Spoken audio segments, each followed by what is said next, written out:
questions for coordinator Shannon. Sharp crowd again there. Shannon, Gerard Pringle type backs are having a lot of success in the ACC this year. Is there anything behind that? Talent. He's just got some juice, right? And so, he's hitting it. He's just playing very well. I don't know any other thing to say other than like he's, performing well enough to get opportunities. And when he got his opportunity a week ago or whenever it was, he took advantage of it, and he's been doing it at practice. And so the amount of trust he built with us was very high. And so, especially with the running back position, because it's not just about carrying the ball. You got to have protections and all that stuff matter too. And so, but he's in a good place right now. With Malachi Tony, just how fun is it to get to design plays for a guy like that, where you can kind of put him wherever you want, put him in the slot, you can have him, you can kind of do whatever, and he can throw the ball and do anything. Basically, how fun is it to game plan for him? Yeah, he plays all over. He's good to game plan for because he's on the field all the time. And I get this a good bit about when you're a package guy, it's hard to design stuff for you because once you do it one time, it's over. Like they know when you bring that guy in, you're going to do this or you're going to do something like that. And so it's easier with Mally because he's in the game all the time. So they don't know when we're going to do whatever we're going to do. And so when we've lined him up at every spot, we've lined him up at running back, we've lined him up at quarterback, we've lined him up at tight end off alignment, we lined him up at slot receiver, we lined him up at single, we've lined him up to trips. So figuring out where he's at's part of the process, because if people are going to put certain cover guys on him, then they don't know exactly where he's going to line up. We don't line him up in the same spot every time. So yeah, it's fun. He's a unique skill set for sure, and he's got a very, very, very positive attitude every day. Like he looks forward to doing all the stuff, and his capacity is very high. And so, there's a lot you can really dump on him, and it doesn't overload him, that's part of my job is to he's got to do the things he does most the best, and making sure that the stuff that we want to do with him that's a little bit obscure is not going to bog him down. That kind of leads into the second question I had about him and those kind of plays.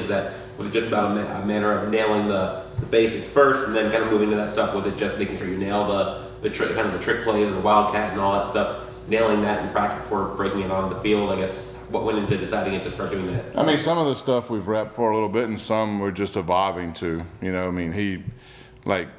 People. This is his first year to play too, and so getting to know him and his skill set, and tinkering with it and figuring out different things you can do with him is fun. And sometimes some plays get called, sometimes they don't. I think we ran 2 trick plays in the game and hit 1. So 50%. Yeah, whatever. How have you seen his and Carson's relationship grow since they both got here? Obviously, yeah. 6-year senior guy who could still be in high school, and it seems like every time we talk with both of them, where they're both in the same room, we see how giddy they are about each other's success. And I think Carson's relationship with people overall has been great, and it's gotten better through the course of the season. Now, there was multiple times in that game you look out there, and it's Carson and our 5 linemen who've played a lot of football, and the other 5 guys are first-year starters. And there was a lot of times in that game where it was a freshman running back. Lofton's a first-year starter, right? He played some last year, but it's his first year to really have the bulk of it. And then all 3 receivers were first-year starters. And so ultimately, Carson's been playing a lot of football, like you kind of alluded to, is he's much older than a lot of these guys. But his relationship with them is awesome. They have a lot of fun, and that was part of the last few weeks. And you alluded to it with the trick plays a little bit, is getting people to relax and have fun. That's part of our growth as an offense, is not focusing on what we think the product should be, and focusing on just this play and just have fun and play ball. Don't obsess about the end goal. The end goal is a product of putting routine plays back to back together. You focus on the big picture, and sometimes it gets diluted. Jen, how thick is your binder? Obviously, the last 6 quarters have been distinctly different than the first 6-7 games this year. And which way do you say? Well, just in the fun plays, the same plays. the variety. That's what I was going to ask you. Same exact plays. Are they the exact same Exact plays? same plays. So Other than the trick plays, which was 2 plays in the game. But the only 2 things that are different is we've ran a couple wildcat plays in the game, which was 2, and we've ran 2 trick. Every other play other than that's plays we've ran since the first day of camp. We've ran outside zone since game 1. Now it's hit outside a few times this last few games. It's the same play we've ran since week 1. So it's not a situation where you're sitting in your office Nope. drawing on an easel and or Absolutely not. reaching deep into a binder. No, we come up with the biggest game planning deal that we do is finding different motions and shifts and adjustments to run our base plays. You know, that's the biggest thing. Now, do we have a few wrinkles every week of a trick play or 2? Yeah, I mean, if you run 70 plays in a game and 2 of them are those, then what's that percent? I don't know, you're good at math. You're a stats guy. 2 of 70? 2 of 70 would be, what, 1 and... Yeah, 1% of what we do. 1% or something? Yeah. Less than 1%. But that's what I think what people see is like, oh, well, I mean, 99% of what we're doing is stuff that we do every day. You know, now are we running a trick play every now and again? Yeah. I mean, we ran 2 in the game. We hit 1. But, you know, people think, oh, they're running a trick play every other play. That's not necessarily true. We ran 2. Keelan Marion's really emerged That's the truth. in the last 3 games. Has there been any rhyme or reason to that? I think opportunities more than anything. I mean, CJ's been out. People have focused on Miley, and so he's just gotten those opportunities. I mean, he's played well all year, and he's done a lot of good things, and he can stretch the field well. And oddly, this week, which I don't know if it's happened for a long time in my coaching career, we hit every 50-50 ball in that game. Like every vertical ball we threw that was a 50-50 ball we caught, which typically you're going to have about a 40% success rate on that or less. And so those guys really did a good job on the outside of making contested catches, which is crucial. Because when you do that, when you can run the ball well and you can make contested catches, that's tough to defend. You know, with CJ out, Mark out, but I think just the way they're still trying to find ways to impact even when they're on the sideline.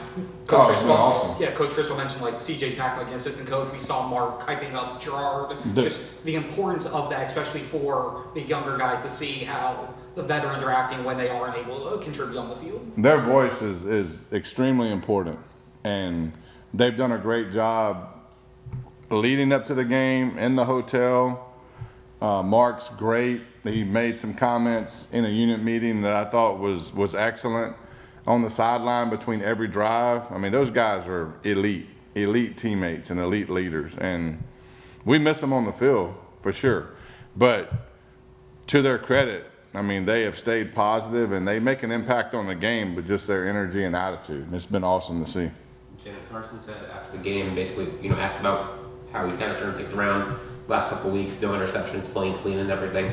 He talked about kind of like building confidence back in his arm and settled more and more into the offense after not being able to do much in the spring and into the summer. How have you seen him get more, I guess maybe more confident in himself and in the offense over the last maybe couple of weeks? I think over the past month or so, I can see that his overall, grasp of what we're doing in the pass game has just been over the top. And, what people might not understand is like, that's probably the biggest difference here than where he played before is like, my pass game is progression oriented. I mean, so it's a straight progression. So I don't obsess about what the defense is doing. I don't care what coverage they're playing. It's really a progression offense, which is old school air raid. You got to get your eyes in the right place, trust your reads. Reads are sacred and all the rest. Most people try to predetermine the ball based on coverage or based on whatever. And so, that's probably one of the bigger differences coming here is just don't assume. You know what I mean? Don't assume something's not open because supposedly this coverage takes it away. Well, hell, they might not cover it, And so that's why I don't really obsess about coverages a lot because people can mess up coverages. And so his embracing of the true just get my eyes in the right place reads and his comfort level with our offense, I feel over the past month and a half, I can honestly, I saw it in the SMU game. We didn't play well, we got beat, but I left that game and I'm like, he's about to start playing his ass off, because the balls were going to the right place in the right time, his comfort level in the pocket, the lay of the way everything was going.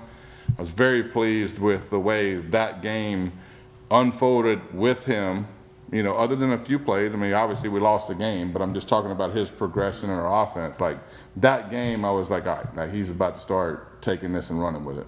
Do you think it's tougher because in addition to learning the new offense, learning like that the reads are the most important part of everything, in addition to working with, rehabbing his elbow throughout the spring, do you think that kind of double edge or double thing may have slowed it down a little bit? I mean, he didn't play bad at the beginning of the year. I don't think we've necessarily played too poor, other than like the Louisville game was the one game that was like the outlier, But to answer your question, I mean, he did have a major surgery and he did miss a spring and he went 8 months without throwing a football, which is tough for a quarterback, and which I think is equally important is the fact that he had to learn a whole new communication system. And so the reason I say that is because I would, at the beginning of the year, even Notre Dame game, Florida game, and all those games, there was times when I would call a play or a formation and he would revert back to what they called it before, And so he was kind of trying to connect wires that were in his mind, that over time those wires get smoothed out, and now just the communication is very clear. Now it's his, right? And so I don't think that was just perfectly smoothed out at the beginning, but he's a good enough player and he's a smart enough kid to where he could make it work, which I think that's a huge compliment to him, to be able to not take reps in a system for all year and to start taking reps in camp and have that stuff flow like it does, because communication is extremely important.